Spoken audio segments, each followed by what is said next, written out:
Now, if you want to turn on one of these cameras, there's usually a little on switch like this that you could just click and, whoops, which way it should go? It should go this way. So just push that up and now it goes on.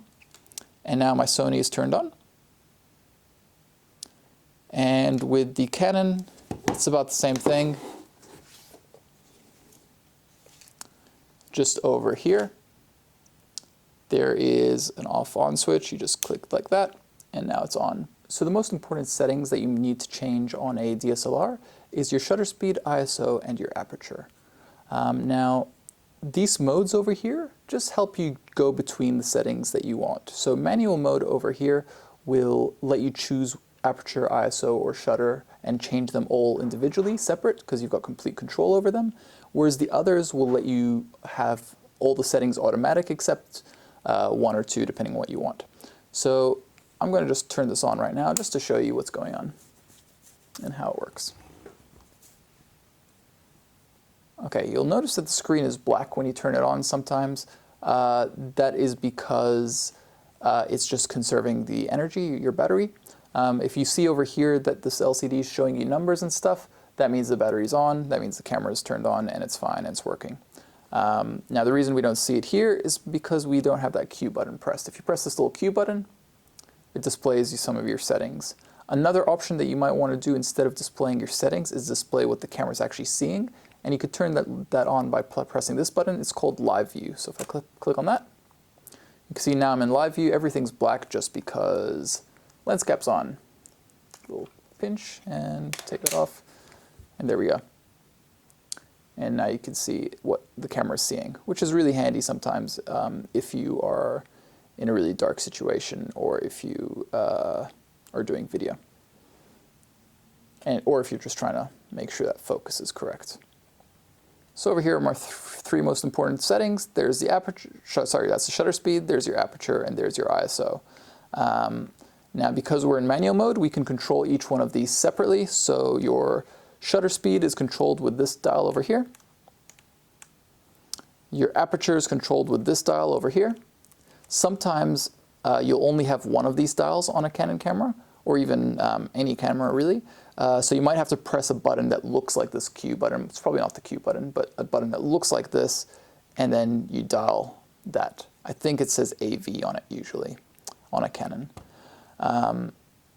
So that might be how you might have to change your aperture. But because we have the two dials on this camera, it's this one or this one for aperture or shutter. The ISO, you need you to press this little ISO button. You press that, gives you the little ISO settings, and then you can change it with this and maybe even this one. Yeah, you could change it with whichever dial you want. And hit set when you're ready. And that's how you change those settings on a Canon camera. Now, that's the M mode. What the AV mode does is this is your aperture priority, so it lets you choose your aperture mode with either this dial, nope, just this dial over here, your main dial. So now I could choose my aperture, and then all the other settings, the ISO and the shutter speed, get changed automatically. So you don't need to change those. So that means if you really care what your aperture is, you would choose that, and then it will automatically expose the rest.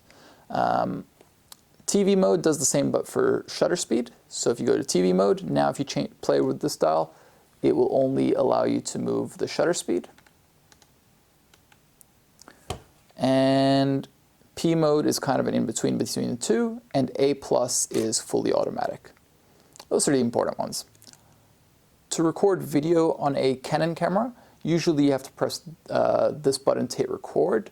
But also with this particular Canon camera, you'll see that there's a little video icon here. You have to press this little button down to turn on the video mode, and now you're in video mode.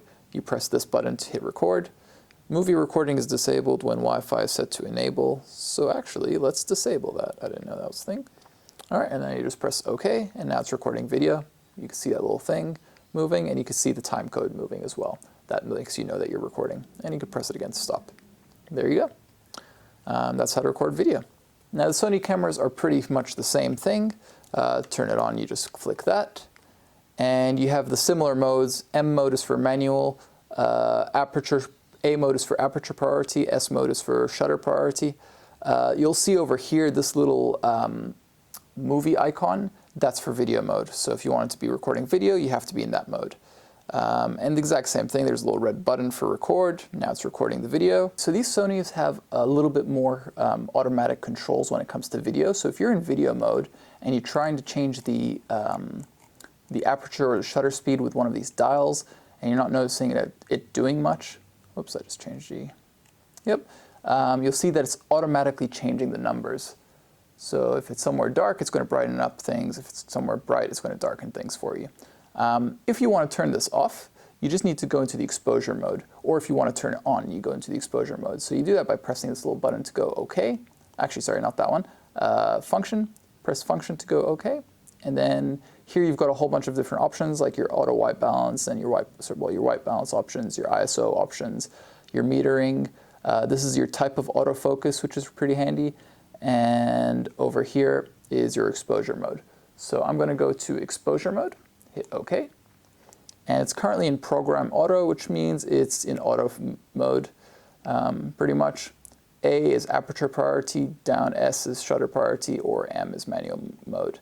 So you get to choose which priority mode you want as well. I'm just going to stick with manual, just to show you how to change your shutter speed, ISO, and stuff. So over here, this dial will change your aperture, very similar to the Canon. This one over here, oh no, so this one over here also is changing my aperture. So that means that this one is the one that's going to change the shutter speed. And to change your ISO, you can do it in this function mode up here. There's your ISO setting, or you could see that there's a few little icons here. You could also customize these shortcuts. By default, this one's the ISO one, so let's just get out of there.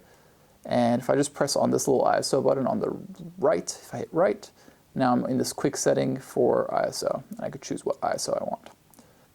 Now, if you want to take a photo, one thing that a lot of beginners will do is they'll press this button and it won't take a photo. This is the photo button, so why is that not working? Because it's also trying to autofocus. So what you need to do is you need to hold down for a second or two for it to autofocus. Once it's done autofocusing, usually it'll give you a little chime. It's having issues focusing on that particular thing, so I might try to focus on something else. All right, once it's done, you get that little green box. That means it's ready to do a photo. So my finger's still half pressed on this button. And then if I full press it in, it takes the photo. So again, if I want to focus on something else, just hold it, let it do its thing until that goes green. Now it's green, I could click on it again and it will take a photo. And depending what lens you have, it'll change the speed of how quickly it focuses on stuff.